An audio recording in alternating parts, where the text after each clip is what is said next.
coisa partiu. Oiê, tudo bem com você? Tudo jóia? Tudo legal? Que bom! Chegamos aqui mais um vídeo com o tema da semana, que é a viagem da vida. E eu vim para fechar, esse assunto, esse tema, e nos perguntar quais são os principais conhecimentos que eu devo adquirir na minha jornada. Existe alguns assuntos, alguns temas que nós precisamos ter um conhecimento bem específico sobre eles. Ou se não for específico, for um conhecimento tão profundo, dentro da sua especificidade, tem que ser o máximo organizado possível. Eu não preciso conhecer todos os assuntos, mas os que eu conheço eu tenho que ter domínio, o máximo que eu puder, o maior domínio que eu puder ter do assunto. Então vamos fazer uma recapitulação, e eu trouxe um outro assunto para colocar em paralelo, tá? E vamos ver o que esses assuntos, esses temas, essas filosofias, essas ideias falam entre si, beleza? Rápida recapitulação. Nós temos aqui a nossa linha do tempo, composta de passado, presente e futuro. Eu vivo no presente, no hoje. Quando que você respira? Você respira no agora, ok? Cronos, o deus do tempo, que é o poder que rege aqui esse mundo físico. Cronos, nós não conseguimos nos livrar dele. Ele é o poder máximo, nesse mundo físico, assim por dizer. Não se ofenda quando eu falo assim, o Cronos é o deus do tempo, Cronos é o poder máximo. Nós não conseguimos detê-lo, nós não conseguimos falar assim, para, ele não vai parar, ele não vai parar. Nossa vida teve um início e vai ter um fim. Assim como a música, que precisa, uma música aí que dura no máximo 3 minutos e 45 segundos, o artista tem que dar o último acorde.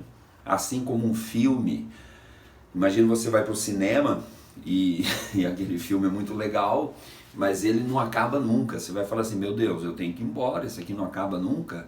E o que vem depois? Então, é muito importante entendermos que as coisas têm seu início e têm seu fim. Uma maratona, uma prova, os atletas, quando vão correr uma prova lá de 400 metros, tem um início e tem um fim. Imagina uma prova que não acaba nunca. Então a vida é assim, a vida é assim.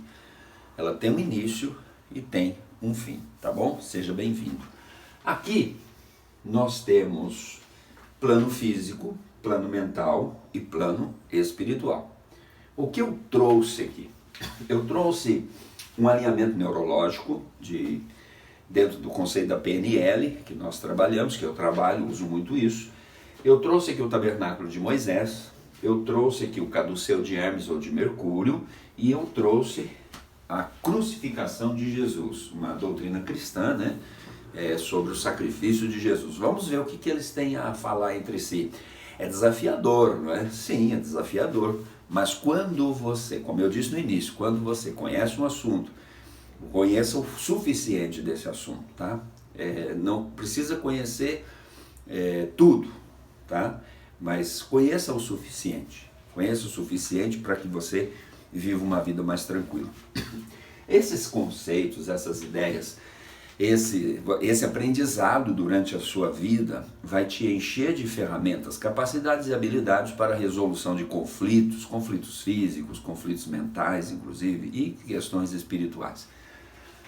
Eu tracei aqui, aquilo que nós já temos sistematicamente falado com você. Plano físico é o mundo manifesto, tá? O mundo manifesto é composto de 4 reinos, lembra? Reino mineral, reino vegetal, reino animal e reino humano. O plano mental e o plano espiritual. Aqui eu tenho, no princípios de alinhamento neurológico, eu tenho ambiente, comportamento e capacidades e habilidades. Isso compõe o plano físico. Eu tenho crenças e valores, identidade, que compõe o plano mental, que eu acredito, de crenças boas ou não, crenças potencializadoras ou não, minha identidade, os papéis que eu represento, a ideia de quem eu sou. Quem eu sou, né? Alguém fala assim, não, eu sou médico, eu sou dentista. Não, esses são papéis que você representa no âmbito da sociedade. Mas quem é você? De onde você veio? Para onde você vai? Intrigante essas perguntas, né? Ah, eu sou mãe fulano de tal. E se você não fosse mãe, quem é você? E as coisas vão aprofundar. E no plano espiritual eu tenho pertencimento e missão, né? O quanto eu pertenço àquilo, de 0 a 100, quanto eu pertenço à minha vida realmente, quanto eu estou comprometido com o meu crescimento, meu desenvolvimento pessoal, meu desenvolvimento humano. E missão de vida é tudo aquilo que eu vou juntar, todos esses conhecimentos, juntar tudo isso e canalizar para o que eu vim fazer aqui. O que eu estou fazendo aqui? Por que eu vim nessa aventura? Qual que é o meu propósito, tá? Bom, esses planos estão correlacionados com todos esses assuntos aqui. Vamos ver. Tabernáculo de Moisés. O tabernáculo de Moisés não era apenas um lugar de culto, é um lugar de transformação. O tabernáculo de Moisés depois vai se transformar no primeiro templo de Salomão, depois destrói esse templo, se ergue outro templo nos dias de Esdras e Neemias, depois Herodes ergue um outro templo nos tempos de Jesus, mais perto ali de Jesus Cristo. Então, qual que é a ideia do tabernáculo que migrou-se depois para um grande prédio de pedra que veio a ser o templo? E que os judeus querem demais erguer o templo novamente. Os judeus querem ter o terceiro templo. Não sei quando, mas a determinação deles por causa da importância desse templo, que é um objeto, é um lugar de transformação, transmutação. Olha só, aqui o caduceu de Hermes, né, ou de Mercúrio, as pessoas partindo de um plano inferior, plano físico, se elevando, completando o ciclo, passando pelo plano mental, se elevando a maturação mental e para o espiritual. Depois que a pessoa fecha esse ciclo, ela se transforma num objeto divino de transformação, de ajuda, de intervenção ao meio ao qual ela está inserida. Aqui, o tabernáculo de Moisés tem a mesma coisa. Tinha um altar de bronze, lá fora, a pia, e não se entrava no santo lugar. 3 lugares no tabernáculo de Moisés: átrio, externo, santo lugar e santo do santo. Corpo, alma e espírito. Plano físico, plano mental, plano espiritual. Aqui, quando o sacerdote ia entrar para o plano mental, ele tinha que lavar mãos e pés. O que é lavar mãos e pés? Qual que é o conceito aí? É uma ausência de desejos físicos, um despojamento, limpar-se, estar totalmente sem desejos físicos para lidar com as coisas no próximo nível. Uma vez por ano, o sumo sacerdote entrava até os santos dos santos. Perceba, uma pessoa, um homem, ele entrava com uma barrigueira, tinha uma corda amarrada nele, então ele como ia fazendo um sinal, ó. Ele ia e chegava lá, no santo dos santos. Ele tinha que fazer o caminho de volta, então ele vinha e voltava aqui. Fechou? Quando ele fazia esse alinhamento, ele se transformava numa ferramenta, um instrumento de espiritualidade para uma multidão que estava lá fora. O sacrifício foi aceito e tal. Então, isso que representava. O mesmo da representação disso vem no caduceu de Hermes ou caduceu de Mercúrio. Maturidade física, maturidade mental, maturidade espiritual. Eu tenho um vídeo aqui no canal que fala sobre almas gêmeas. Almas gêmeas. Como que eu discerno, como que eu encontro, como que eu posso saber se é a minha alma gêmea. Você vai buscar no outro a maturidade física, se ele já tem, a maturidade mental, se tem ou não, e a maturidade espiritual, se tem ou não. Agora eu trouxe aqui Jesus Cristo. Meu Deus! Esse assunto aqui é poderoso. Na doutrina cristã, né, todos conhecem, você já ouviu falar sobre Jesus, o sacrifício da cruz, a crucificação. Mas existe uma teologia sistemática. O que é uma teologia sistemática? Uma teologia que está composta, integrada no sistema da fé, no sistema das crenças ali dos cristãos. E eu trouxe Jesus. E o que tem a ver Jesus com tudo isso? Algumas pessoas talvez estejam se indagando, mas você está falando desse negócio aí de caduceu, dos gregos, dos judeus, dos egípcios, isso não tem nada a ver com a fé, não tem nada a ver com religião. Olha, a religião é um instrumento humano. A religião foi criada com a ideia, porque o homem tem uma necessidade de tribo, de pertencimento, de pertencer a um grupo, pertencer a uma tribo. Então, quando ele se liga a uma denominação religiosa, ele não está se ligando apenas à denominação, ele está ligando àquele grupo, aquelas pessoas, aquela comunidade. Isso é de fundamental importância para o ser humano. Seguindo aqui sobre o que tem a ver o sacrifício de Jesus na cruz do Calvário com ambiente, comportamento, capacidades e habilidades, crenças, valores, identidade, pertencimento e missão de vida. Vamos lá? Eu separei aqui assuntos fundamentais. Propiciação é o ato de propiciar. A ideia da propiciação é que acabou a ira, Deus não está irado com o homem. Redenção, de redimir, de libertar o homem de uma condição de escravo, de escravidão espiritual, escravidão mental.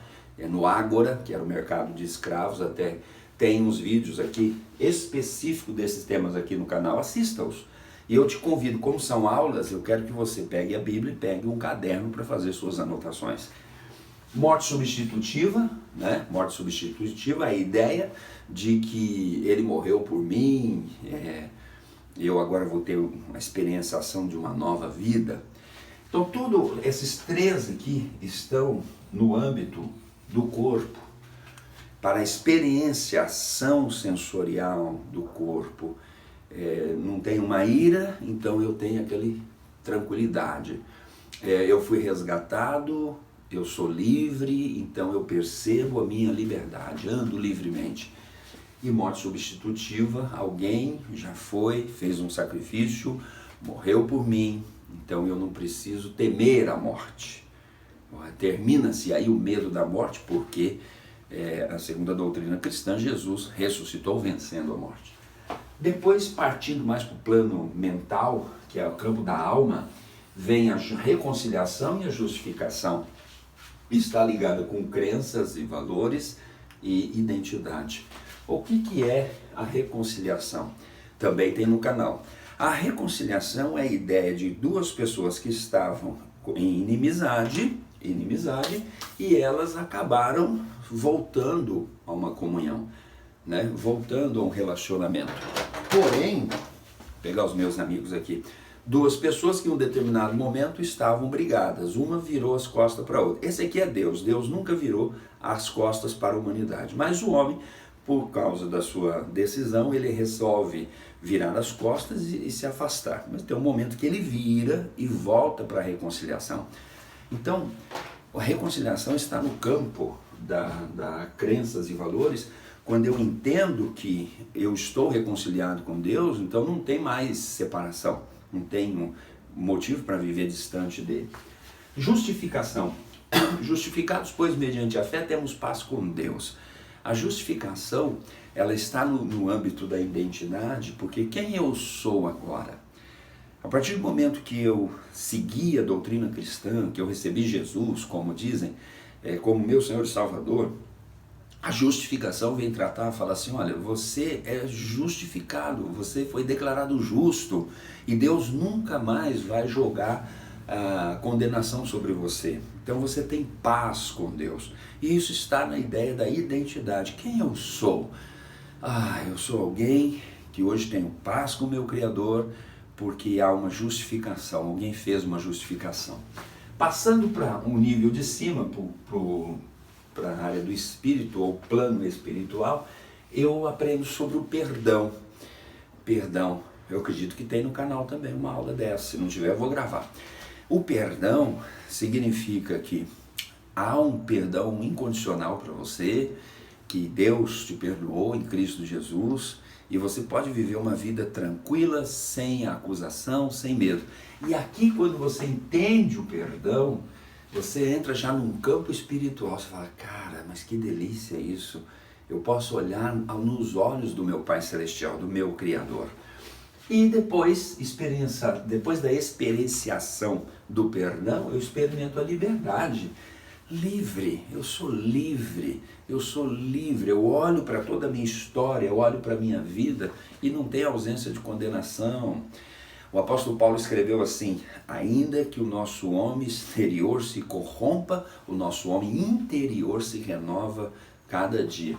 Ainda que haja um motivo de desgaste físico no homem exterior, que é da alma e do corpo, do plano mental e plano físico, o homem espiritual se renova. Você precisa entender, você precisa ter essa elevação.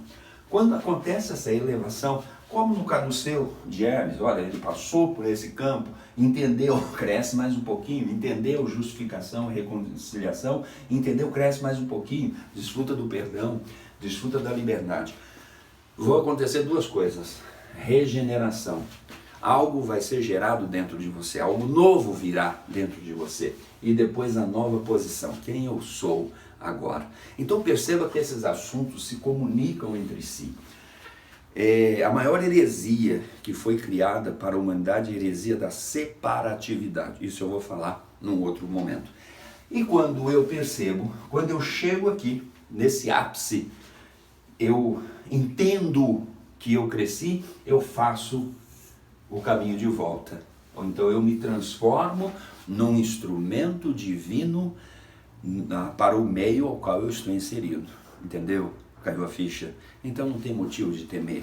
A vida nos convida a crescer, a vida nos convida a viver uma vida de intensidade, de emoções, de coisas novas, a viver uma vida plena, a viver uma vida gostosa, vá realizar suas coisas, vai curtir sua vida, planeje, deseje o sucesso, porque tudo já está arrumado, tudo foi organizado, orquestrado, para que você entenda que você pode ter uma vida melhor.